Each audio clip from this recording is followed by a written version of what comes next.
In this video, I want to show you how you can remove indicators on eToro. Now this is pretty simple guys, so let's get straight into it. First of all, we want to find any chart. So let's just go into stocks and let's just select a random one. Let's do Tesla, Amazon, okay. So on Amazon, what we can do is we go to the chart and inside of the chart right here, let's just quickly add an indicator.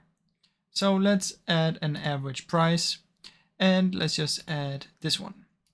Now the way that you can remove this is you will see all of your indicators on the left hand side, and what you can do is you can hover on it and click on the X icon.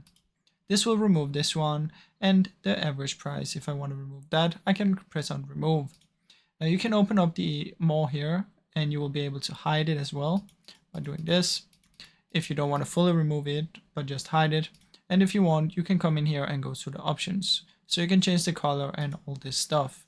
But that is basically how it's done, guys. Now, I really hope you enjoyed this short video. If you did, please leave a like and subscribe, as it helps me out a ton. Thank you so much for watching.